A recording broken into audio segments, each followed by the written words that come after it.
Hello mga monster!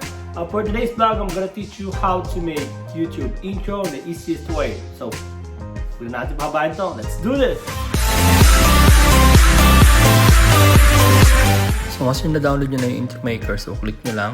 Tapos, yan, hanap. Maraming templates sa pagpipilian. Pili lang kayo kahit ano dyan. So, kung nakapili na kayo, ito na lang tayo sa mas madali. So, download nyo siya at 80. So, makikita nyo siya dyan. Pop-up siya ngayon. Nakikita nyo yung layout niya. Kung paano siya, pwede siyang edit. So, click nyo lang yung title. Burahin natin. Palitan natin. Halimbawa, welcome to my channel. Yan, example lang yan. Yan, pili lang kayo ng font niya kung alin mas maganda. Pili na lang tayo mas simple para mas mabilis tayong matapos. So, halimbawa yan, nakapili na ako. Pwede nyo rin ibahin yung design kung gusto nyo. Marami naman dyang option. Basta nakapili na kayo. Yan, so nakita nyo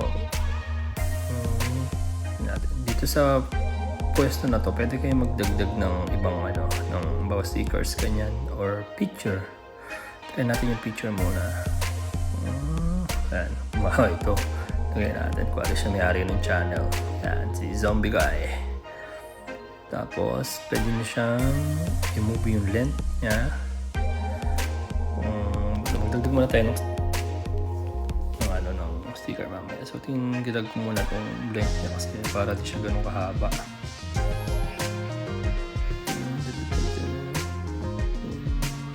Pwede na kayo magdagdag ng sticker. Tagay tayo bawa ng subscribe. Yan. So, bubukang ito ng konti. Yan. Makita nyo naman siya. I-pwesto lang natin ng maayos. At the same place, pwede na kayo magdagdag ng sticker. Hanap tayo ng maganda ilagay. Bell icon. Sige. Bell icon. Para talaga mukhang may channel si Zombie Guy. Tag lang natin dito sa pwesto na to para hindi matakpan yung subscribe button natin. So, kailangan nyo lang siyang i-drag. And, konting pihit. Yan. So, ganyan nga. Yup. Okay. Nakita nyo, di ba? May channel na si Zombie Guy. Pili na tayo ng sounds. Magdagdag tayo para mas mukha talagang cool yung intro ni Zombie Guy. So, ito tayo sa intro. Yan. Ito intro. Yan, hanap tayo ng kanta mo. Itong Firefly.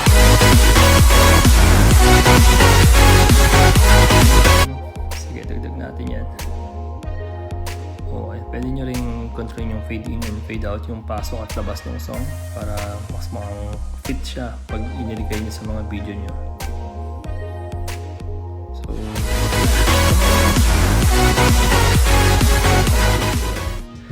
madali pa sa madali. Kaya sa mga vlogger yan na gaya ko, ito yung easiest way talaga. Wala pa siyang watermark. Pag pinday nyo siya, ito yung kalalabasan niya in full screen.